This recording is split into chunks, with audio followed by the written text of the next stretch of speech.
Bienvenue dans Un dodo à la fois, le podcast dédié au sommeil des enfants. Dans Un dodo à la fois, j'interviewe des parents afin qu'ils nous racontent leur histoire avec le sommeil de leur enfant. Parce que derrière chaque enfant qui dort, ou pas, il y a des parents qui tâtonnent et essayent et se remettent en question. On aborde aussi chaque mois des difficultés spécifiques que vous pourrez rencontrer un jour et je vous apporte plein d'infos pour mieux comprendre ce qui gêne le dodo de votre enfant. Et enfin, j'interviewe des professionnels de la petite enfance qui nous ouvrent de nouvelles pistes de réflexion sur tout ce qui peut impacter et améliorer le sommeil. Je m'appelle Mégane, maman de Mathieu, je suis consultante en sommeil des enfants et spécialiste du bien-être maternel. La mission de ce podcast, vous redonner confiance en tant que parent et vous rappeler que vous faites de votre mieux un dodo à la fois. Partagez les épisodes qui vous aident aux parents que vous connaissez et on se retrouve ensuite sur le compte Instagram megane.m. Bonne écoute. Aujourd'hui, sur Un dodo à la fois, je suis avec Mélissa. Salut Mélissa. Salut Mégane. Je suis très contente car c'est mon premier enregistrement de 2026. Donc voilà, j'ai le cœur qui bat un petit peu, je suis très contente de reprendre. Tu viens nous parler du sommeil de ton fils, Isaiah, qui a 20 mois. Donc je vais te poser la question du podcast. Qu'est-ce que tu ressens aujourd'hui quand tu penses à son sommeil ? Alors, quand je pense au sommeil d'Isaiah, la première chose qui me vient en tête, c'est du stress. Voilà. J'ai un peu ce côté boule au ventre quand je pense au sommeil d'Isaiah, encore aujourd'hui alors que ça se passe plutôt bien, parce que les débuts ont été hyper compliqués. Donc aujourd'hui, tu as une espèce de réminiscence de tes angoisses passées, c'est ça ? Exactement. C'est-à-dire que même si en ce moment, je touche du bois, tout se passe bien, le fait d'arriver au moment du soir et d'amorcer ce rituel du coucher, j'ai quand même dans le background de ma tête un petit truc de panique, quoi. Okay. De ça peut pas bien se passer. Et je pense que je fais partie de ces personnes qui... J'ai jamais eu besoin de beaucoup de sommeil. Mais par contre, j'adore dormir. Okay. Et je pense que je mise beaucoup sur ce moment du soir où tu sais que ton enfant va se poser, va dormir, et toi aussi, tu vas te poser et te requinquer, parce que même si je dors pas beaucoup, je pense que mon sommeil, il est quand même très utile pour me remettre d'aplomb. Et en fait, quand ça ne se passe pas comme prévu et que ça se passe pas bien, c'est un espoir qui se brise, quoi. Je sais pas si tu vois ce que je veux dire. Je sais pas si t'as déjà ressenti ça, ce truc de... Tu passes ta journée, ça se passe bien ou pas bien, mais quand tu arrives au moment du coucher, tu sais que c'est le moment où toi, tu vas te poser, souffler. Et en fait, quand ça se passe pas, c'est hyper difficile, quoi. Ouais. On a beaucoup d'attentes, en fait, au moment du coucher. Beaucoup, parce qu'on travaille, parce qu'on a des vies très remplies et parce que le moment du coucher, c'est le moment où on va pouvoir nous déconnecter et nous ressourcer. Parce qu'on enchaîne la journée de travail avec une double journée en tant que parent et du coup... Ah, mais c'est tout à fait ça. Ouais. Et quand ces attentes-là, elles sont pas réalisées, je trouve que c'est vraiment très difficile. Donc voilà. Première chose qui me vient en tête quand je pense au sommeil de mon fils, c'est du stress, de l'angoisse, quoi, de l'anxiété. Pourquoi ? En tout premier lieu, parce que déjà, tout bébé, quand il est né, on n'a jamais réussi à le poser, en fait, pour qu'il dorme. Enfin, il s'endormait dans nos bras, on n'a jamais réussi à le poser, que ce soit à la maternité. À la maternité, le petit lit, là... en verre, là, avec la photo où ils sont tous comme ça, allongés, les bras en croix. Moi, j'ai pas de photo comme ça, quoi. J'ai pas de photo comme ça parce que dès qu'il est né, on a fait du pot à pot. Et ce pot à pot a duré, je pense, 8 heures, quoi. Ouais. Au point que j'avais même pas nourri mon enfant, quoi. Il s'est mis à pleurer le soir vers 22h. On a appelé sur le bouton avec mon conjoint en mode « Mais qu'est-ce qui se passe ? Il pleure ?» Et la sage-femme est arrivée, elle a dit « Mais est-ce qu'il a mangé ?» Ben non. On savait... Enfin, il y a eu un espèce de... Je sais pas. Moi, j'ai un peu un trou noir sur cette première journée de naissance où je suis remontée du bloc et on a été un peu livrés à nous-mêmes, ce qui est OK. Il est resté sur moi tout le temps, un peu sur Pierre, un peu sur moi, et on l'a pas nourri. On l'a pas nourri, je l'ai pas mis au sein. En plus, la mise au sein était compliquée. Et donc, 22h, il hurle. Et en fait, il avait juste faim, quoi. Bien sûr. Donc, on nous a aidés. On l'a remis au sein. Bon, ça a été compliqué. Je passe les détails de l'allaitement un peu complexe. Et de là, impossible de le poser dans son lit, quoi. Donc, on a passé 4 jours à la maternité où il a dormi alternativement sur moi, sur le papa. Et de là a commencé la problématique du dodo, quoi. Vous partiez avec quoi comme attente? Parce que tu me disais, cette image des bébés dans le berceau en plexi là de la Ouais. maternité, parce que du coup tu t'attends à ce qu'à un moment tu puisses le poser. Vous partiez avec quoi comme attente? Moi, je pense que alors j'avais lu J'attends un enfant de notre chère Laurence que j'adore, hein. Mais et en fait, j'avais vu tous les espèces de conseils autour du sommeil, de l'endormissement, etc. Et donc je savais qu'un bébé dormait donc dans sa gigoteuse. Même dans le carnet de santé, c'est écrit. Même le pédiatre le dit. Donc dans sa gigoteuse, sur le dos, bras, enfin Bras pas en en croix, cactus. mais voilà, bras en cactus, tête sur le côté, quoi. Ou tête droite, mais idéalement sur le côté pour pas avoir la tête plate. Voilà, ce que c'était mes attentes. Et je m'étais dit, bon, j'ai l'impression qu'autour de moi, les premiers bébés que j'ai vus, via mes amis, ça a été, quoi. Mince. Parce que du coup, tu as pas d'exemple, Non. d'autres exemples. Donc tu te dis: «C'est pas normal à ce moment-là?» Je me dis, waouh, c'est chaud, c'est pas normal, parce que donc après la maternité, on rentre à la maison et pareil, impossible de le poser dans son cododo. On avait même un petit truc, genre un petit espèce de, je me rappelle plus comment ça s'appelle, cocoon baby là, petit Avec les matelas, boudins autour là sur les ouais, côtés, un c'est ça? peu mémoire de forme et tout. Pareil, en fait, dès qu'on le posait, il avait le réflexe de Moro. Donc OK. en gros, il levait ses bras. Ah! On faisait le chef d'orchestre là et il hurlait. OK. Alors que quand on le gardait sur nous, zéro problème. Sauf que effectivement, à ce moment-là, pareil, attente de fou autour du sommeil. Je me disais, j'écoutais les conseils de tout le monde, quand ton enfant dort, il faut que tu dormes, mais moi, je peux pas dormir avec un bébé sur moi, en fait. Donc cette capacité de me régénérer était un peu altérée, sachant qu'il était souvent sur moi ou sur le papa. Donc quand le papa était là, au niveau du premier mois de maternité, ça allait. On arrivait quand même à s'alterner, mais quand le papa a repris le travail, ça a été difficile, quoi. Il dormait pas donc du coup, tu allaitais à ce moment-là? Il dormait pas non plus, allongé à côté de toi, si tu donnais une tétée allongée, par Alors exemple? voilà, du coup, on a transgressé, hein. Voilà, la nuit, il dormait avec nous dans notre lit, donc voilà, personne ne voulait l'entendre. Enfin, je veux dire, le personnel médical est obligé de nous dire, «Non, non, non, non, non, il faut qu'il soit dans son lit, dans son cododo, pas au milieu de vous, pas», parce qu'on sait que ça implique des risques et qu'ils sont dans l'obligation de nous dire que, il faut pas le faire. Sauf que, quand t'as pas le choix, tu le fais. Donc Isaiah, j'ai calculé la dernière fois, la première fois qu'il a dormi dans son cododo, hein, donc ouvert sur notre lit quand même, il avait 4 mois. Donc on a passé 4 mois à dormir avec lui les premiers temps, donc carrément collé à nous dans le lit, à dormir un œil fermé, un œil ouvert, hein, parce que t'as peur de l'écraser, t'as peur de voilà. Après il y a eu l'étape de, on l'a mis dans un panier. OK. Dans votre lit? Dans notre lit, dans Mais lequel ce on qui se avait fait dans mis. beaucoup de cultures, en fait, hein. C'est une amie à moi et en Ouais. fait, c'est là que mes amies, c'est pas que les langues se sont déliées parce qu'elles ne m'ont jamais caché ça, mais je pense que ou j'entendais pas, tu vois, j'étais pas dans cette période de vie, donc j'étais peut-être pas à l'écoute, ou alors elles n'en parlaient pas parce que, justement, elles étaient entourées de jeunes femmes qui avaient pas d'enfants encore, donc en fait, tu vois, t'en parles plutôt avec tes amis qui ont des enfants, tes problèmes comme ça, liés au sommeil. Donc une copine m'a prêté ce panier qui nous a sauvé la vie, panier qu'on mettait au milieu du lit, dans lequel on mettait des boudins. Je sais que c'est pas bien, mais on a mis des boudins dedans, parce qu'Isaiah refusait et la gigoteuse et de dormir sur le dos. Il ne dormait que sur le côté. Donc on le calait avec des boudins. Et en fait, progressivement, le panier, on l'a mis dans le cododo on l'a enlevé, on a laissé les boudins, on a enlevé les boudins, et il a dormi dans son cododo à 4 mois et demi, quoi, quand j'ai repris le travail. OK. Donc ça a été vraiment,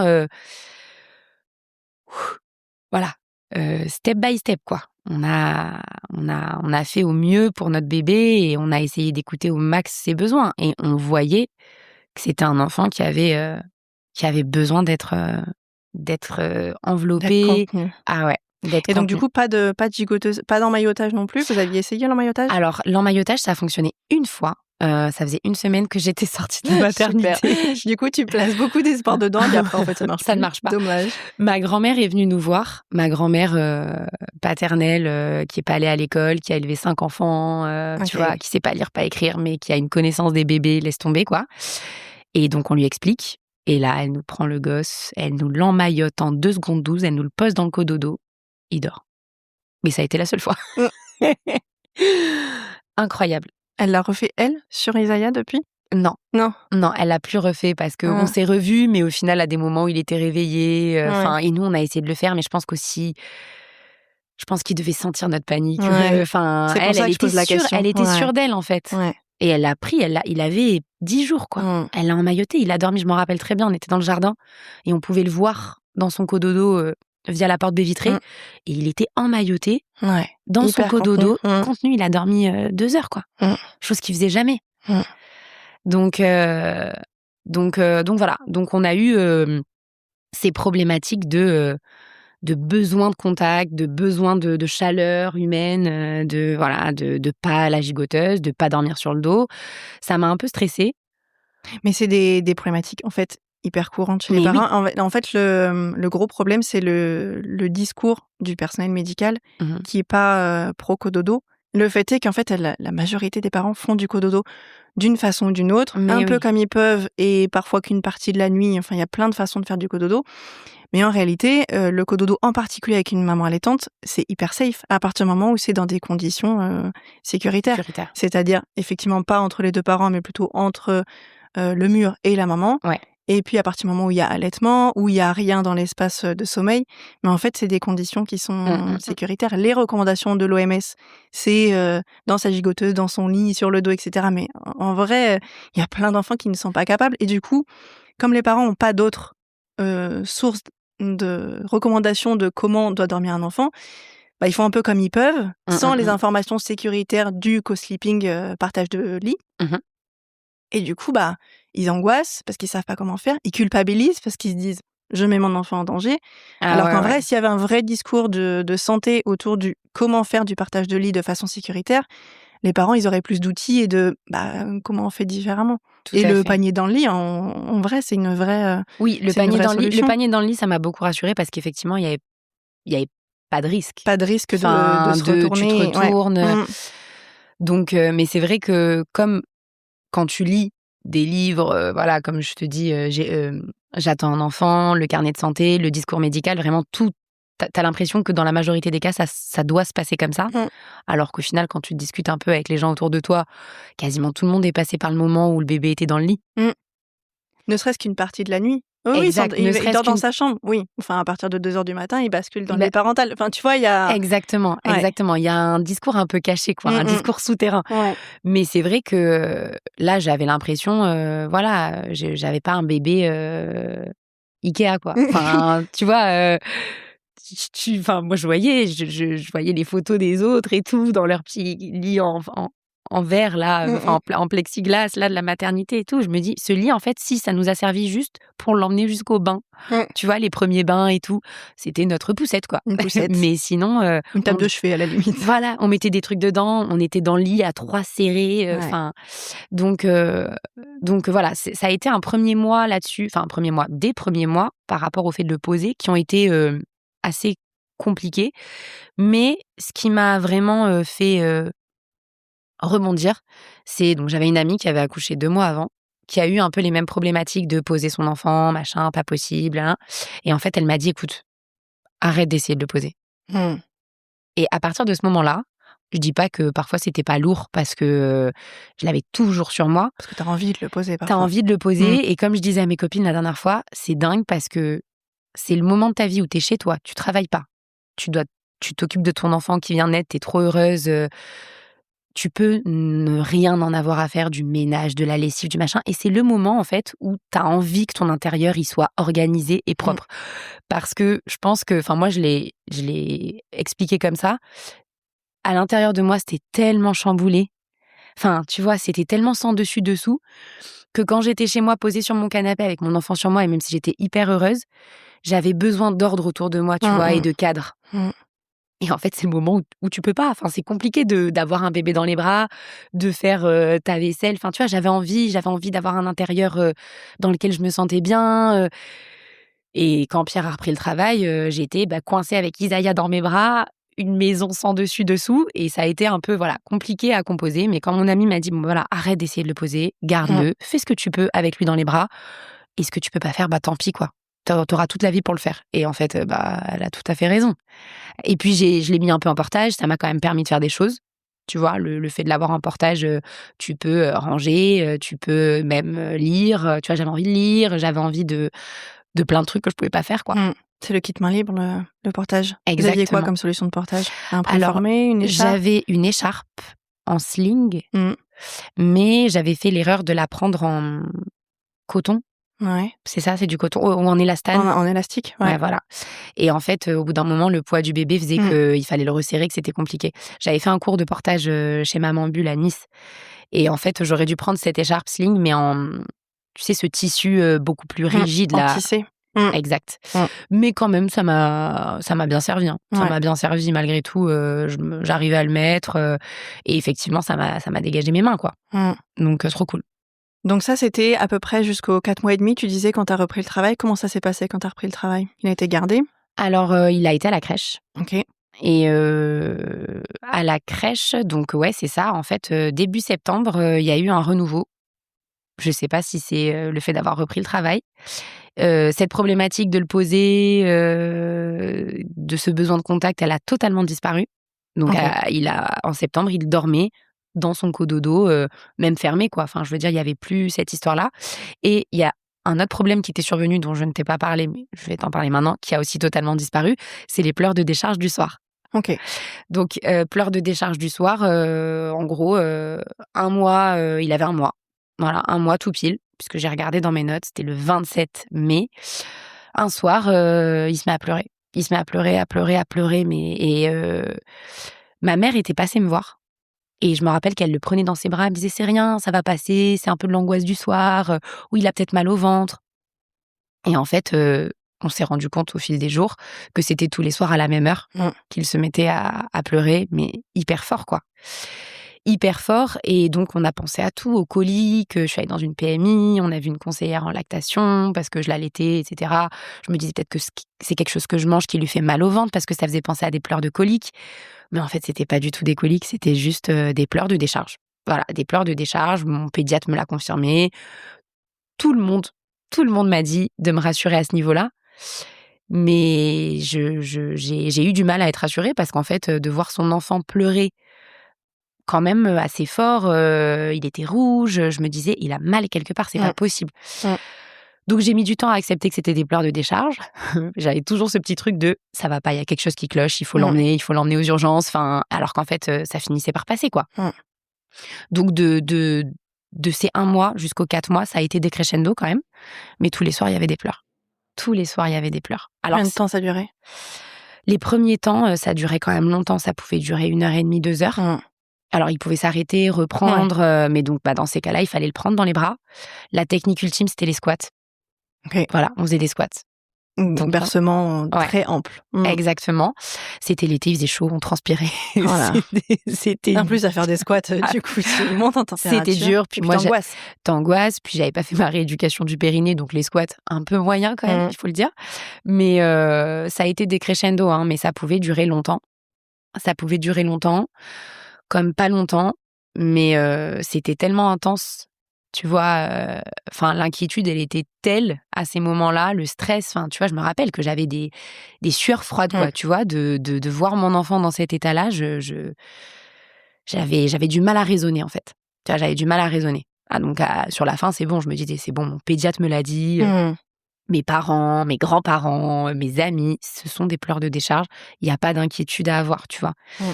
Mais les pleurs de décharge, c'est la chose qui a été la plus difficile pour moi parce que vraiment j'avais ce doute qui persistait de me dire: «Est-ce qu'il y a pas un problème, quoi?» Et une détresse. C'était un bébé qui ne pleurait pas la journée mais le soir, c'était c'était la cacophonie, quoi. Donc ça a duré, pareil, jusqu'en septembre. Incroyable mais vrai, j'ai repris le travail, il pleurait plus. Ouais, à 4 mois généralement, Il y a un ça tournant. passe, ouais. Le pic, il est aux alentours de 2 mois normalement. D'accord. Il y a un pic et puis après ça redescend, mais ça peut être, déjà ça peut être long, enfin ça peut durer des semaines, voire des mois, et puis ça peut être très long le soir. Tu disais que ça durait, enfin que c'était toujours à la même heure? Ouais. Tu te souviens à quelle heure c'était? Au coucher de soleil. Ouais. C'était vraiment le coucher de soleil. Hein. Donc j'arrive plus à me rappeler l'heure que c'était, tu vois, ça devait être vers 19h, un truc comme ça. Sachant que moi aussi, le soir, j'avais des petites angoisses. Tu vois, j'étais... Je me dis, je sais pas, est-ce que c'est régressiste? Je sais pas si ça se dit régressiste, de dire que je transmets mes angoisses à mon enfant, tu vois? Je sais pas, parce que je sais qu'il y a un lien mère-enfant très fort, surtout les premiers mois de vie, tu vois? Mmh. Et moi, j'étais un peu angoissée le soir, sans savoir pourquoi, tu vois? C'était un peu une angoisse inexpliquée. Mmh. Je me dis: «Est-ce que j'ai pas transmis ça à mon enfant?» Mmh. Tu vois? Parce que quand j'ai repris le travail, bon après tu dis que les 4 mois, c'est aussi peut-être un cap de vie, mais quand j'ai repris le travail, il y a beaucoup de choses qui se sont dissipées, quoi. Mmh. Donc et après, élément quand même important, je pense à savoir, donc pareil, ça m'a fait, enfin ça me faisait de la peine quand j'y pensais. En fait, j'ai commencé par une grossesse gémellaire et donc je tombe enceinte, donc je fais un test, c'est positif, je vais chez ma gynécologue qui me fait une échographie. J'étais avec le futur papa et en fait, elle fait son échographie. J'étais enceinte de 8 semaines aménorrhée, donc pas beaucoup, quoi, Mmh. et elle me dit, «Bah, c'est des jumeaux». OK. Donc là, waouh! Surtout que Pierre n'arrêtait pas de me dire: «Ouais, tu vas voir, ça va être des jumeaux, d'une pierre deux coups», et moi je lui disais: «Non mais je ne rigole pas avec ça, tu ne te rends pas compte ce que c'est qu'une grossesse gémellaire, en termes de difficultés, en termes de risques, en termes de plein de choses». Et en postpartum d'avoir des Et jumeaux, en bien postpartum sûr. d'avoir des jumeaux Mmh. accessoirement. Moi j'avais envie que ma première expérience de maternité, ce soit avec un, tu Mmh. vois? Et donc elle nous dit: «Voilà, c'est des jumeaux». Donc là on pleure, un peu, tu vois? D'émotions, on rit nerveusement, Pierre il me dit: «On va devoir déménager, là oui, c'est sûr, avec un 2 pièces, c'est pas possible», et en fait, très vite, peut-être 2 minutes après, elle nous dit que le cœur du deuxième ne s'est pas développé. Donc c'était des jumeaux dans une poche chacune, hein, et donc ça a été un peu compliqué parce que ces 2 premiers mois de grossesse, il fallait quand même checker le fait que le deuxième allait s'évacuer sans entraîner le premier. Donc en fait, vous avez vécu cette annonce de grossesse gémellaire pendant 2 2 minutes? minutes, montre en main. OK. Voilà, Waouh! ouais, Et après, elle annonce tout de suite qu'en fait, il y avait un bébé vierge sur les 2. exact. Donc ça a été, sur le coup, tu vois, ça a été tellement rapide, en fait. Tu sais, tu presque pas le temps d'assimiler Mmh mh. l'information qu'on te dit: «Ah ben non, en fait, non». Tu vois? Ouais, montagne russe, quoi. Ouais, montagne Brut. russe, ouais, et mais en fait, c'est quelque chose qui a duré dans la grossesse parce que comme je te disais, donc là, elle nous disait: «Bon, bah, l'autre a l'air bien accroché, mais Mmh. le deuxième qui n'est pas viable va potentiellement se décrocher, donc vous allez le perdre, et en le perdant, est-ce qu'il va pas entraîner le premier?» Enfin, tu vois, ça a été, un peu compliqué. Donc on a checké ça, elle me voyait toutes les semaines, il était là, il était toujours là, il était toujours là. L'autre grossissait, lui restait à sa taille, parce que c'était de l'ordre des millimètres, tu vois? Mmh. Puis est venu l'écho, T1, T1? OK. les tests de trisomie, donc en Mmh. fait, il était toujours là. Donc ça a faussé les tests de trisomie. Enfin, ça a été compliqué, tu vois? Donc au Ouais, final, il ne pas s'est pas serein, pas du tout. serein, il Mmh. ne s'est pas évacué, de lui-même. En fait, il est resté et juste Isaiah a pris toute la place. Tu vois? J'ai pas eu de perte de fœtus, quoi, si tu veux, Il est resté tout le long de la grossesse? tout le long de la grossesse. Waouh! Et donc je me suis dit, quand je voyais Isaiah se mettre dans des états pareils, je me suis dit: «Est-ce que c'est ça?» Tu vois? Est-ce que, parce que évidemment, j'ai lu plein de choses autour, du syndrome du jumeau perdu, tu vois? Parce qu'en fait, ça concerne énormément de grossesses. Les grossesses qui commencent en étant des grossesses gémellaires et qui très vite, un des 2 ne se développe pas. OK. Je pense qu'à l'époque, typiquement nos mamans, heu, je pense qu'il y avait beaucoup de personnes en fait, beaucoup de femmes qui tombaient enceintes de jumeaux, mais qui ne s'en rendaient pas compte parce Mmh. que la première écho devait être aux 3 mois, tu vois? Mmh. Qu'ils l'ont jamais su. Ils l'ont jamais su, en fait, et donc le syndrome du jumeau perdu, c'est, des enfants qui ont un manque, tu vois? Et ça se traduit par plein de choses. Donc moi, les pleurs de décharge, évidemment, je voulais pas le dire parce que je me disais: «Si je le dis, ça va être réel et je vais alimenter ce truc», tu vois? Mais je me rappelle qu'un soir, je lui ai dit à Isaiah, je lui ai dit, «Je sais pas si tu pleures pour ça, mais tu» oh, ça me donne envie de pleurer, du coup, pardon. Je lui ai dit, tu vois? Je lui ai dit, bah, enfin, il y avait, un autre bébé avec toi qui a pas pu continuer l'aventure, tu vois? Donc, si quand tu pleures, tu le cherches, enfin, et Pierre m'a dit: «Tu sais, rappelle-toi quand même», quand je lui ai dit: «Ça a été difficile les premiers mois quand même, au niveau du sommeil, de l'endormissement, tu vois, pareil, ce besoin de contact». Je me Mmh. disais, enfin, je sais pas, et c'est Pierre qui m'a dit, avant-hier soir, «Tu sais, n'oublie pas quand même, il avait un jumeau de base, tu vois? Et c'est vrai. Enfin, je sais pas, hein, ça peut pas tout ça n'explique pas tout, tu vois? Mais je pense que c'est à prendre en compte quand même. Je sais pas toi ce que t'en penses? Moi, je pense qu'il y a plein de choses qu'on n'explique pas et le fait est que, qu'il a vécu, 9 mois connecté à toi et 9 mois connecté à une autre source de vie. Enfin, Ouais. comment nous, on peut l'expliquer avec notre imagination et notre conceptualisation des choses? Je sais pas, mais Et on y a pensé tous les 2, tu vois? et Quand on si était toi dans tu y as pensé, si dans toi ces tu as pensé? crises-là, Mmh. tu vois, où tu le voyais, se mettre dans un état incroyable. Après, je sais que ça concerne quand même beaucoup de bébés, tu vois? Mais on y a pensé. On Mmh. s'est dit, est-ce que c'est pas ça, tu vois? Les pleurs de décharge, on les explique enfin, on sait que c'est justement cette décharge de toutes les émotions qui peuvent être accumulées, Mmh. pendant la journée, puis pendant la vie de façon générale. Enfin, c'est le Ouais. moment où ça sort. Donc, ça peut être les événements de la journée et puis ça peut être en fait, ouais, ces angoisses un peu, enfouies, les incompréhensions et qui en fait, ressortent à ce moment-là et si toi tu t'es dit à ce moment-là: «Il y a un peu de ça», il y a pas forcément que de ça, Ouais. mais il peut y avoir un peu de ça. Faut faire Ouais. confiance à l'instinct maternel Ouais, aussi, non, mais hein. c'est clair. C'est pas pour ça qu'on peut y faire quelque chose et qu'on peut le Bien mais sûr. c'est bien et donc tu lui as Donc je lui ai dit, je me suis dit, peut-être que, tu vois, peut-être qu'il faut lui dire, les bébés sont capables d'entendre, tu vois? Enfin, on sous-estime leur compréhension des choses, tu mmh, vois? Et peut-être qu'aussi le fait de lui dire, je sais pas, ça m'aurait, tu vois, apaisée et donc lui, ça l'aurait apaisé. Alors ça a pas été, le lendemain, je me suis dit: «OK, bah, arrêtez de pleurer». Non, pas mmh, du tout. Mais mais en tout cas, je le lui ai dit, tu vois? Et puis j'avais lu que c'était important de leur dire. mmh. Toi, ça t'a fait du bien? Oui, je pense que ça m'a fait du bien. Ça m'a fait du bien, ça m'a fait du bien de lui dire, bah oui. Puis je pense que je lui redirai, tu vois?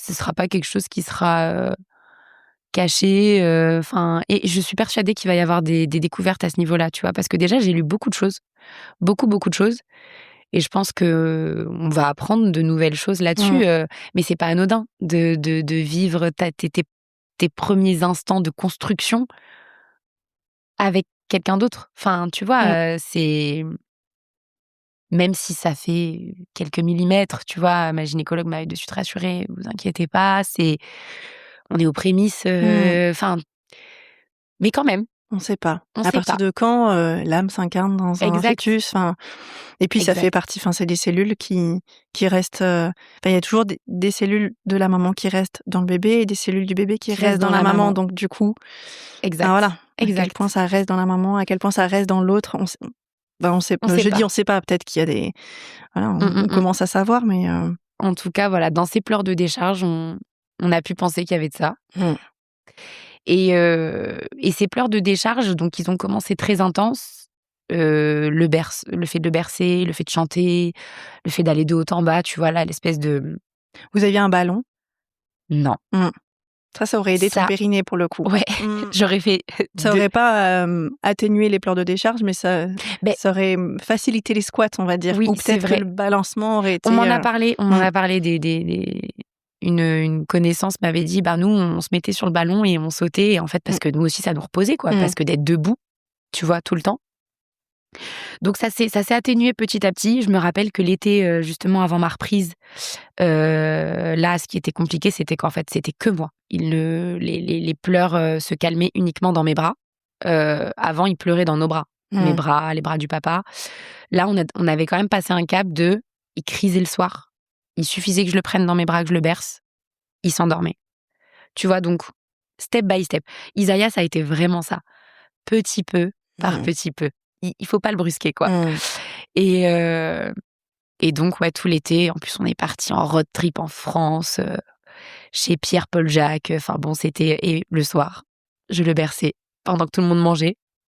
Je le berçais et il finissait par s'endormir, je le posais bien emmitouflé dans son panier, dans ses boudins, dans ses trucs, Mmh. la caméra et 22 heures en général, j'étais libre. Mais bon, voilà, 22 heures quand même, hein. Mmh. Donc les soirées étaient longues. Mmh. Les soirées étaient longues et le moment de comme je te disais tout à l'heure, le fait de tu passes des journées intenses avec un petit bout, tu es rythmé par son rythme, tu mises beaucoup de choses sur le coucher, sur le moment où toi tu vas souffler, te déconnecter. Voilà, cette transition était longue. Tu lui en as voulu à certains moments? Franchement, non, je lui en ai pas voulu. J'en ai pas voulu. Mais par contre, je me disais: «Pourquoi? Mmh. Pourquoi nous?» alors qu'il y avait rien de grave, tu Mmh. vois? Il y avait rien de fondamentalement grave. Mais on sous-estime la difficulté que c'est d'avoir un enfant qui a du mal à dormir, d'avoir un enfant qu'on ne peut pas poser, d'avoir un enfant qui pleure pour s'endormir. C'est une enfin, je pense que tant qu'on ne l'a pas vécu, on ne mesure pas la difficulté que c'est émotionnelle pour les parents, tu vois? Mmh. Mais je lui en ai pas voulu. Je lui en ai pas voulu, j'ai pas eu, parce que j'ai beaucoup écouté aussi de trucs, j'ai beaucoup lu de choses. Je sais que voilà, il y a des parents qui enfin, les pleurs, c'est quelque chose qui peut rendre dingue, Mmh. tu vois? Je crois pas que ça enfin, j'ai pas le souvenir de, tu vois, de moments où ça m'a mise en colère, où Mmh. ça m'a exaspérée, j'étais juste démunie, Ouais. tu vois? OK. Puis j'étais bien conseillée aussi parce qu'au final, mon pédiatre, je connais très bien sa femme et elle a une application dédiée aux parents, qui est super bien faite.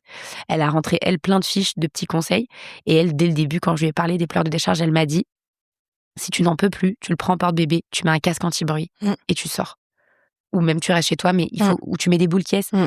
Elle me dit: «Si le pleur, c'est viscéral, en Mmh. fait, tu vois? Ça C'est tape». instinctif. Ouais, Ça ça vient réveiller ton ton côté, pas animal, mais mmh. tu vois? Donc elle m'a dit: «Tu peux avoir des idées, saugrenues, Mmh. mais voilà, tu te coupes, tu le poses dans son lit, il Mmh. hurle, Mmh. c'est pas grave, tu vois? Tu t'isoles, il faut que toi tu sois bien». Ouais.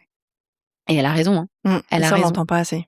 On ne l'entend pas assez et je me rappelle, tu vois, avec Pierre, le papa d'Isaiah, on s'est dit, puisqu'on travaille tous les 2 dans le milieu de l'éducation, avec des enfants, avec des familles et on s'est dit: «Mais». Je dis pas qu'on est enfin oui, on est privilégiés. Nous, on est privilégiés parce qu'on a un travail, parce qu'on gagne relativement bien notre vie, parce qu'on a l'accès à la culture, aux informations, parce qu'on s'intéresse et on travaille avec des familles, qui ont pas ce temps-là, qui ont pas, cette chance-là et qui ont des enfants et qui font comme ils peuvent et je me dis: «Mais combien ça doit être difficile pour eux parfois», tu vois? Mmh. Et on se disait: «Ils y sont arrivés, on va y arriver, on en a qu'un, ils en ont 5, i» enfin. Franchement, moi, j'ai eu vraiment une énorme pensée pour tous les parents de famille que j'accompagne, quoi. Parce que je me dis que parfois, ils doivent vivre des moments Mmh. hyper durs et ils sont pas entourés et conseillés comme on l'est. Et parfois, il y a des parents solos et Et les enfin, parents souvent des mamans solos. on a énormément pensé aux mamans seules aussi, tu vois? Comment tu gères ça quand tu es seule? Mmh. Comment tu gères ça quand tu as pas les informations? Mmh. Comment tu gères ça quand tu as plein d'autres enfants à la maison qui enfin, grosse prise de conscience sur la chance qu'on a et sur la difficulté que c'est quand même, hein, malgré Mmh. tout. Donc ces pleurs de décharge, ils finissent par s'estomper Ouais. et la difficulté de le poser finit par s'estomper aussi. Donc là, vous vivez une espèce d'accalmie aux Ouais. alentours de 4-5 mois? Exact. OK. Une accalmie là-dessus.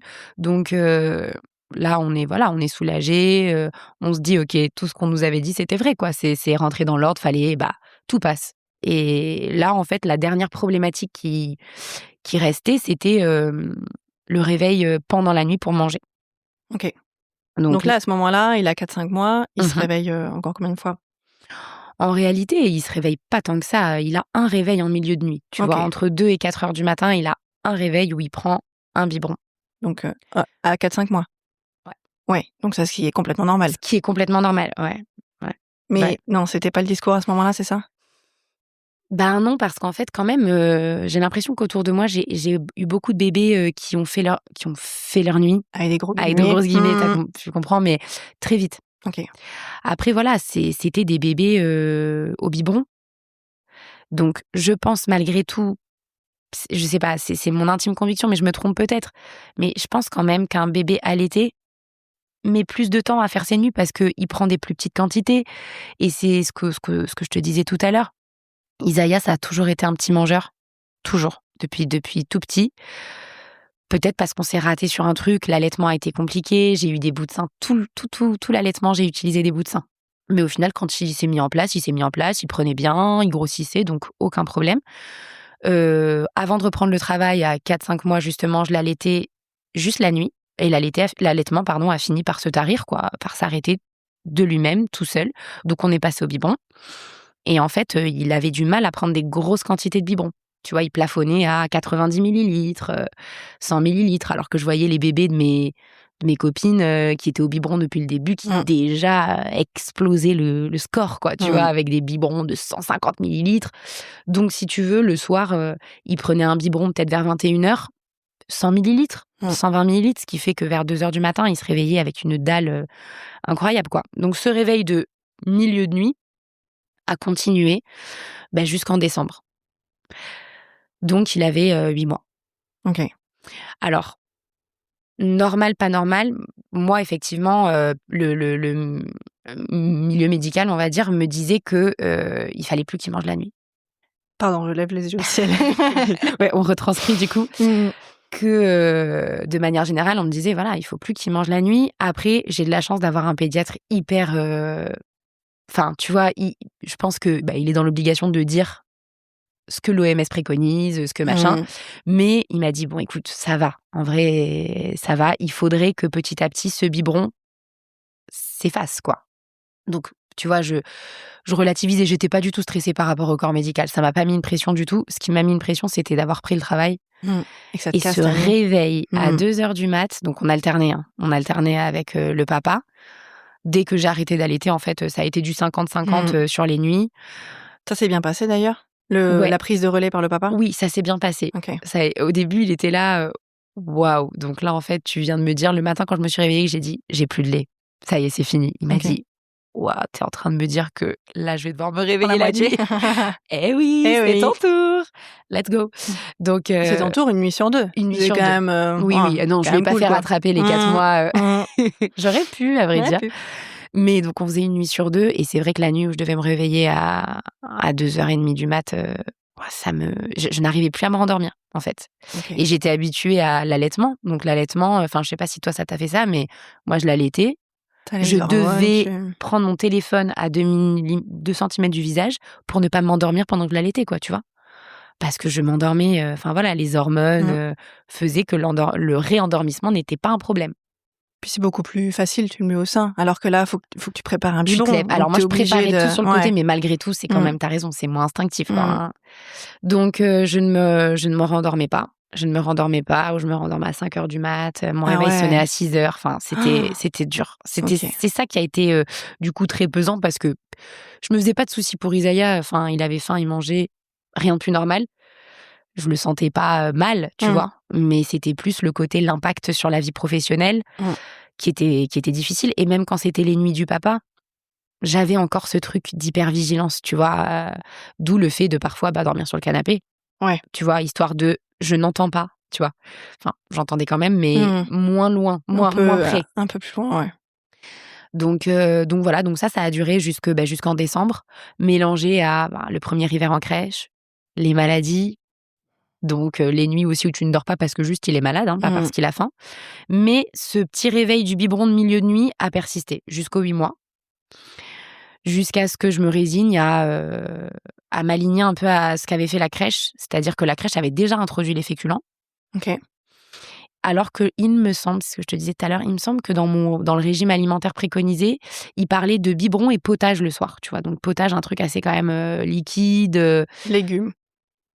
Exact, légumes, c'est ça, hein. Un potage, oui, en soi, tu peux mettre des pommes de terre dans le potage, mais si c'est pas précisé, tu sais pas trop, ça veut dire quoi un potage? Ouais, c'est ça. Donc j'étais un peu, tu vois, je savais pas, mais à la crèche, on lui donnait des féculents. Mes amis me disaient, mais non, c'est bon, tu peux mettre des céréales maintenant dans le biberon. Hein. Donc je savais pas trop. Donc au final, je me suis dit, allez, le soir, tu fais du potage, mais tu mets un peu de floraline dedans. Tu mets un peu de féculents dedans. Parce qu'en fait, le bibé, je voyais que le biberon, il voulait pas prendre plus de lait que ce que je lui donnais, tu vois. Et en fait, ce combo, il était monté quand même peut-être à 150 millilitres de lait le soir, tu vois. Plus un peu de potage floraline ou avec, voilà, je mettais des féculents dedans. Je pense que ça a fini par l'empêcher de se réveiller en plein milieu de la nuit par la faim, quoi. Parce que comme je te disais tout à l'heure, c'était pas un biberon de confort, c'était un biberon de je me réveille maman parce que j'ai faim en fait, tu vois, et donc oui mon enfant, je vais te donner à manger si tu as faim. C'est normal, tu vois, enfin. Donc voilà, ça s'est estompé comme ça. C'est un conseil qu'on entend régulièrement et qui souvent marche pas. Je le précise Oui. quand même, de donner Oui, des tu as céréales le soir, ça ne boire marche pas. du beurre, enfin on entend beaucoup de choses sur ce Oui, qu'il faut donner le soir pour faire des nuits. farine, machin. Voilà. Et en même temps, toi, si tu l'as senti comme ça vaut le coup d'essayer. Je veux dire, tu Ouais. un soir ou 2, si tu vois que ça marche pas, c'est qu'effectivement c'était pas ça. Je pense que comme je te disais, comme Isaiah a toujours été un petit mangeur, il mangeait bien à la crèche, tu vois? Ça allait, mais c'était pas non plus, il prenait pas des gros bibis. Je me dis: «Est-ce qu'il avait en fait, sa dose, Mmh. tu vois, journalière et de lait et de» je sais pas en fait. Tu vois, Mmh. je suis un peu c'est ça qui a fonctionné, mais je la raison pour laquelle ça a fonctionné, je ne sais pas, tu vois? Mmh. Oui, et puis si tu dis c'était un petit mangeur, effectivement, c'était en fait son apport sur la journée, donc du coup, il compensait pendant la nuit et enfin, c'est complètement normal, pour un Mmh. enfant de se réveiller la nuit, Ouais. alors à l'été encore plus parce qu'effectivement, c'est des petites portions, puis c'est très fréquent et donc on entend souvent à partir de 6 mois, c'est ce qu'on disait en off tout à l'heure, à partir de 6 mois, un enfant peut faire ses nuits d'une Mmh. traite sans manger. Oui. Oui, bon, bah, d'accord, un adulte peut aussi passer, 3 jours sans boire, c'est pas pour ça que c'est confortable ou que c'est adapté pour tout le monde. Exact, Donc exact. il y a une vraie aussi un vrai questionnement et une vraie culpabilité de certains parents de se dire: «Bah, il devrait pas manger la nuit». En vrai, c'est un problème que quand c'est un problème pour les parents. Mmh. S'il y a un biberon ou une tétée pendant la nuit, enfin à 8 mois, c'est complètement normal. Si tout le monde se rendort et que c'est OK, voilà. Bien sûr, c'est ça en Là, fait. le problème pour votre famille, c'était que ça impactait, trop votre Ça a sommeil, impacté notre sommeil, voilà, mmh, ça a impacté notre sommeil et ça a impacté du coup, bah, notre vie professionnelle, tu mmh, vois? Et voilà, on a fait avec, j'ai de la chance de travailler, dans un environnement je travaille dans une école donc tu vois, quand tu travailles avec des enfants, enfin mes collègues sont super bienveillants, mmh, ils me voyaient arriver le matin, ils avaient vite compris que j'avais pas forcément bien dormi. Mes élèves aussi d'ailleurs, ils me le disaient. Puis j'avais lu aussi pas mal de choses comme tu disais sur, la quantité de lait dont un enfant de son âge avait besoin ouais, à la journée ouais, et tu vois, la crèche me disait: «Il a bu tant, il a bu mmh, tant» et en fait, quand j'ai additionné le tout, c'est pas assez. ça faisait pas assez, je pense, tu OK. vois? Donc voilà, il y a eu le fait aussi de s'adapter à boire plus de lait, Mmh, tu vois? De se dire: «OK, je peux, boire plus, par rapport, à quand je prenais le sein de ma mère». Enfin, tu vois? mmh, Je sais pas quelle quantité il buvait quand je l'allaitais, en fait. J'avais ouais, aucune idée. mmh. Donc voilà, mais petit à petit, ça s'est résorbé, quoi. Cette problématique de se réveiller la nuit s'est éteinte, quoi, Et à notre depuis? grand bonheur et depuis, il dort super bien. Enfin, ça se passe bien. On a juste eu un petit recadrage, quand il avait, 14 mois, parce qu'on était avec des amis qui ont un bébé du même âge et c'est par rapport à l'endormissement. Donc OK. pas par rapport au fait de faire ses nuits, de dormir toute la nuit. Nous, Isaiah, on était tellement, je pense, trauma de ses premiers mois de vie où ce besoin d'être avec nous, posé, pas posé et tout, que on le couchait. Enfin, on disait qu'il avait un endormissement autonome, mais pas du tout, on restait avec lui, en fait. Alors, je sais pas, peut-être qu'on faisait bien, tu vas me dire, mais nous, le rituel du soir, parce que je voyais donc les rituels, nous, on n'est pas rituels, un jour, ne ressemble pas au lendemain, on a du mal, tu vois, avec les rituels. J'ai même du mal avec les rituels dans ma classe, tu vois? Alors que je devrais en avoir, mais j'ai du mal. J'oublie, enfin bref. Et du coup, nous, notre rituel, c'était le soir, on prenait son bain, machin, il mangeait, sa petite truc et ensuite on allait dans la chambre, on lui donnait le biberon dans le lit parce que, bah, reste de l'allaitement, tu vois? Où Mmh. tu allaites ton bébé dans ton lit, enfin, on le couchait et en général, on le couchait. Il s'endormait très vite, en fait et je sortais de la chambre, tu vois?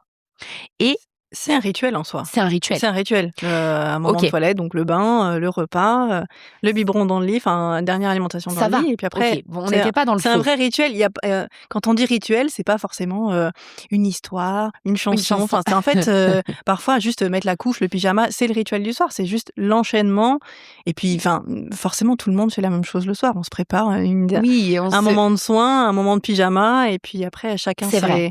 chacun ses petites habitudes, mais vous Sauf aviez que un on rituel avait en un soi. rituel. Mmh. OK, voilà, on avait un rituel, sauf que ce rituel, est parti un peu en sucette, quoi, dans le sens où, on lui donnait le biberon, on le posait dans le lit et en fait, si on sortait de la chambre, il pleurait OK.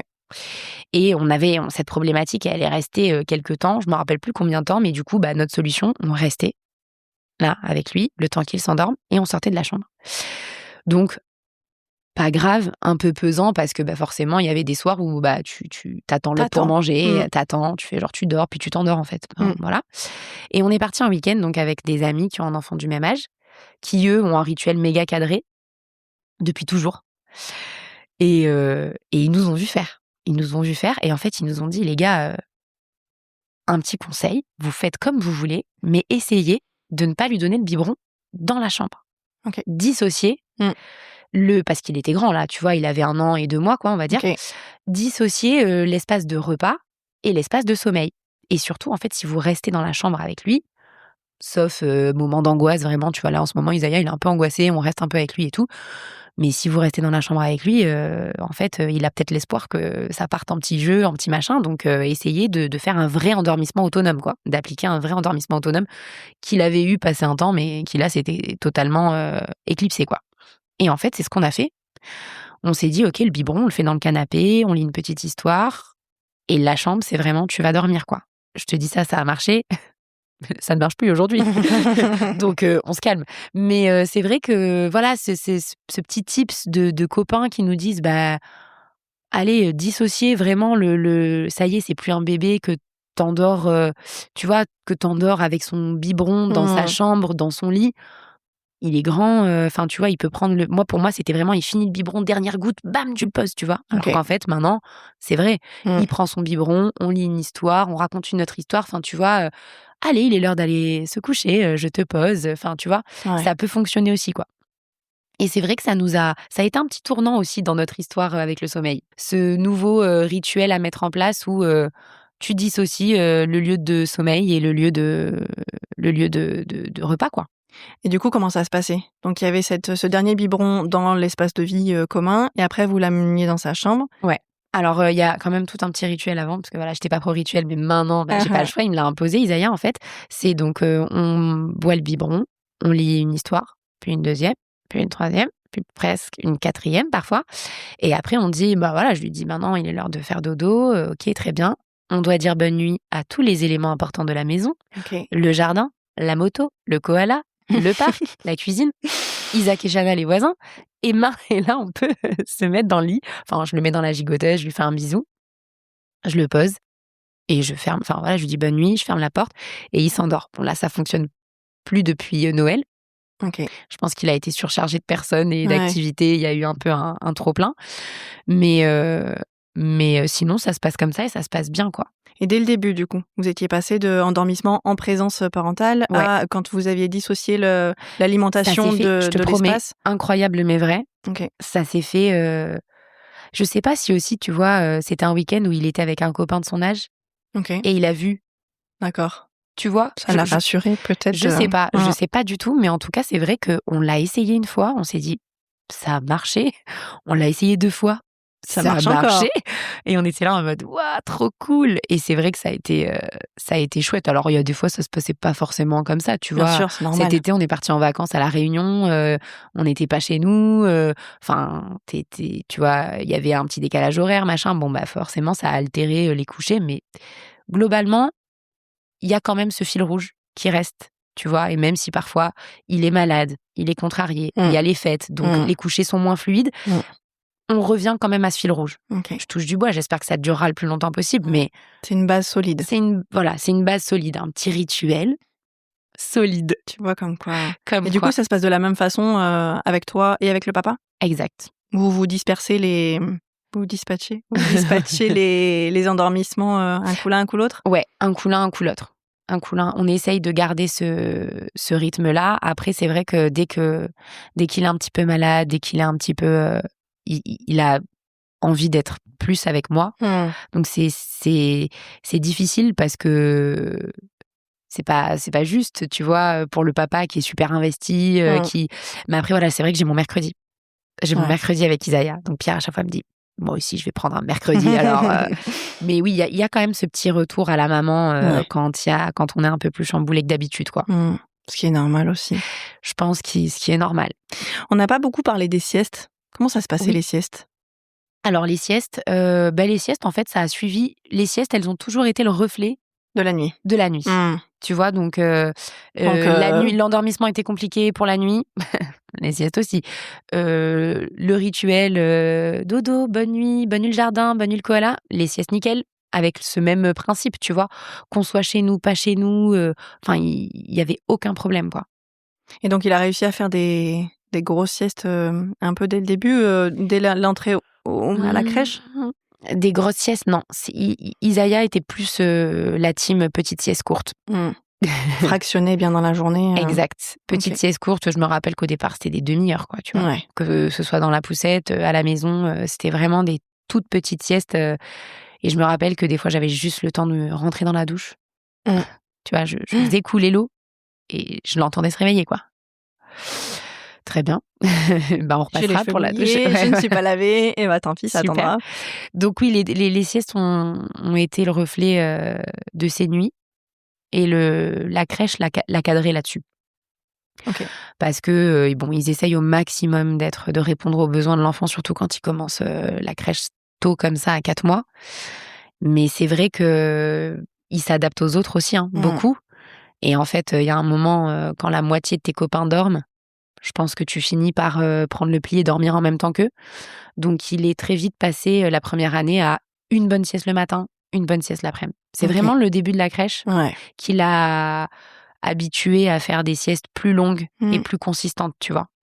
Est-ce que c'est l'effet de groupe ou est-ce que c'est la réponse des asthmates J'en sais rien. J'en sais rien. Je sais que voilà, elles m'ont dit dès le départ, on s'adaptera au max à ses besoins quand on voit qu'il a besoin de dormir. Il dort, surtout qu'il dormait vraiment n'importe où, n'importe comment, au milieu de bruit, pas de bruit, il n'y avait pas de problème, tu vois. Ouais. Mais c'est vrai qu'il a vite pris le rythme de tout le monde. Ouais. Tant mieux, c'est confortable. Et du coup, à la maison, une fois que c'était acté à la crèche... il y avait une sieste le matin, une sieste l'après-midi. Là, on est sur une seule sieste dans la journée, après le repas du midi, qui est plus ou moins longue. Mais la crèche lui a fait du bien à Isaiah, je pense. Avec le recul, qu'est-ce que tu aurais aimé savoir ? Je pense que avec le recul, j'aurais aimé qu'on me dise que la maternité c'est une sacrée épreuve dans la vie et que c'est pas forcément fluide en fait. Je pense qu'il y a la parole se libère énormément autour de la maternité, autour du postpartum, autour de plein de thématiques qui concernent la parentalité, la femme. Mais malgré tout, on a quand même des idéaux qui perdurent, qui persistent, tu vois, qui sont fondés sur plein de choses. On a parlé tout à l'heure des stéréotypes, des machins, qui te font vivre la maternité de manière un peu compliquée quand ça se passe pas comme tu penses que ça doit se passer. Et en particulier sur le sommeil. T'as des fausses idées sur le sommeil déjà de un enfant, ça doit dormir comme ça. En plus, quand t'essayes de te renseigner, alors forcément, premier réflexe, tu regardes sur Google, donc tu tombes sur tout et son contraire, tu tombes sur des tableaux, des temps d'éveil, des temps de sommeil, ça doit dormir comme ça doit dormir comme ça. Et en fait... Ah non, mais pas du tout, c'est ça. C'est vraiment la désillusion, quoi, tu vois, où tu te dis, t'as des idées. Déjà, la première fausse idée, enfin, moi, c'est pas comme ça que je l'ai vécu, c'est un nourrisson, ça dort tout le temps. Enfin, ça dort beaucoup. Ça dort beaucoup, mais et puis c'est pas, enfin, tu vois, mais t'inquiète pas, un nourrisson, ça dort tout le temps. Les premiers temps, oui, enfin, ça dort tout le temps. Si ça dort tout le temps sur toi, déjà, c'est quand même un peu compliqué, tu vois. C'est pas pareil que quand ça dort tout le temps dans son lit. Exactement. Clairement. Et puis quand ça a un sommeil, comme on disait tout à l'heure, hyper fractionné, c'est pas, ça dort 3-4 heures. Enfin, je sais pas. Et pourtant, je te promets, cette maternité, elle était réfléchie, donc j'ai lu, j'ai machin, j'ai discuté, j'ai écouté des podcasts, j'ai machin. Donc heureusement, j'avais quand même pas mal de choses qui étaient déconstruites. Mais malgré tout, je pense que tu t'attends à ce que toi, ton bébé, tu vois, non, ça va le faire, quoi. Ouais, t'as ce côté un peu naïf. C'est bien de le dire parce que c'est pas comme si tu le savais pas. Ah non. Mais je crois que d'une certaine façon, tu l'intègres pas. Non. Et les pleurs de décharge, c'est un peu ça. Tu l'entends un peu, tu te dis, bon, bah oui, d'accord, ça décharge, mais tu te rends pas compte, en fait. Non, absolument pas. Moi, quand la femme de mon pédiatre me disait, si jamais il pleure trop, tu mets un casque et tout. J'étais là. J'ai entendu le conseil, tu vois. Mais non, enfin, j'ai déjà entendu un bébé pleurer, quoi, ça va. Mais quelle blague, pas du tout. Quand tu le vis, toi, ton enfant, tu mesures pas. Tu ne mesures pas. Ce que je disais tout à l'heure, vraiment, je pense que... et c'est pas du tout quelque chose qui doit décourager les femmes à être maman ou les hommes à être papa, tu vois. Pas du tout, parce que c'est une aventure incroyable, mais c'est une aventure. Et ça ne coule pas de source. Même s'il y a beaucoup de choses qui sont de l'ordre de l'instinct, le corps est fait pour ça, tu vois, mais ça ne veut pas dire pas de difficulté, quoi. Tu vois, et pas de questionnement, et pas de doute. Ce qui me questionne, c'est ce côté, il y a rien de plus naturel au monde que de faire des enfants. Et en même temps, enfin, je sais pas comment, j'arrive pas à exprimer ce que je veux dire, mais tu vois, on est tous tellement uniques qu'il y a aucune règle qui s'applique pour tout le monde, tu vois. Donc, tu vois, c'est le combo des deux, c'est compliqué, je trouve. Tu vois, tout le monde le fait dans le monde entier. Tout le monde a des enfants, tu vois. Tout le monde enfin, et pour autant, il y a pas 2 enfants pareils, il y a pas 2 maternités pareilles, il y a pas 2 postpartum pareils. Enfin, tu vois, donc complexe, quoi. Et je pense qu'on n'est pas assez outillés pour accompagner les nouveau-nés, les jeunes enfants comme on le voudrait. Parce que là, on est un peu dans une génération charnière où en fait, on n'a pas toujours envie de faire comme les générations précédentes. En même temps, on n'a pas les exemples des autres cultures, chasseurs-cueilleurs, où en fait, tu as beaucoup de portages, du cododo. Et du coup, on est dans cette espèce d'entre-deux où on n'a pas, il nous manque des outils. Il nous manque des outils, je pense que tu as raison. Il nous manque des outils et on n'est pas assez formés. En vrai, on devrait être formés, tu vois. Genre quand tu veux être maman ou quand enfin, tu vois, tu devrais. J'ai fait des petits trucs, voilà, je te disais des cours de portage, mais c'est pas suffisant. Il y a plein de choses, qu'on ne sait pas. Il y a plein les cours de préparation à la naissance et à l'accouchement, mais c'est à la naissance. T'as pas de préparation en postpartum. C'est vrai. Et moi, j'ai fait un cours de postpartum. Enfin, j'avais fait avec ma sage-femme, tu sais.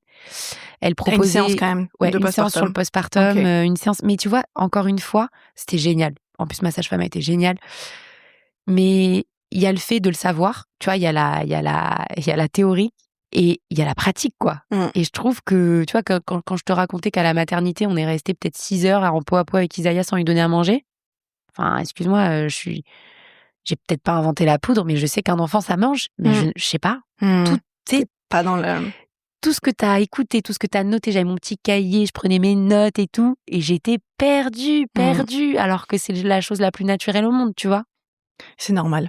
Bien sûr. C'est normal d'être perdu, et c'est à ce moment-là qu'on a besoin d'être entouré. Exact. T'as raison. C'est à ce moment-là qu'on a besoin. On a besoin d'être entouré, et je trouve que ce qui manque aussi beaucoup, c'est le côté, tu vois, quand je parlais tout à l'heure de ma grand-mère qui est venue. C'est là le village. C'est exactement ça. C'est là le village pour élever un enfant. Mais oui, c'est le village de femmes. On a besoin, tu vois, les unes des autres, vraiment. Et comme tu dis, il y a des choses qu'on ne veut plus faire, qu'on ne veut plus reproduire, parce que l'être humain, il évolue et du coup, la parentalité aussi, c'est normal. Mais il y a plein de choses qu'on peut se transmettre, tu vois, enfin, qu'on peut nous transmettre. Et qu'on peut se transmettre de génération en génération. Et j'espère, moi, un jour, quand je serai vieille, tu vois, pouvoir donner des petits tips aux petites jeunes mamans, des choses qui fonctionneront encore, tu vois. Et ça, vraiment, je pense que ça se développe de plus en plus, des cercles de parole de mamans ou de parents, tout simplement. Mais on en a besoin. Ça serait quoi, du coup, tes tips pour un jeune parent? Pour un jeune parent, mes tips, ça serait... Sur le sommeil, bien sûr. Sur le sommeil, évidemment. Ça serait, je pense, de te dire et de te répéter que ton enfant est unique et que ses besoins, il faut que tu les écoutes, peu importe ce qu'on te dit. Donc, si t'as besoin, si tu sens que t'as le besoin, qu'il a le besoin d'être dans tes bras, tu le gardes, en fait. Enfin, ce que ma copine m'a dit. Enfin, voilà, je dirais de se décoller au maximum de ce qu'on t'impose de faire, dans la mesure où c'est pas ce dont ton enfant a besoin. Parce que je pense que c'est le meilleur moyen de s'épuiser, de s'agacer, de s'exaspérer, de s'inquiéter, tout simplement. Alors que voilà, tu fais-toi confiance, quoi. Tu sais ce dont ton enfant a besoin, réponds à ses besoins. S'il y a bien un moment dans la vie où t'as pas à te poser la question, c'est celui-là, quoi.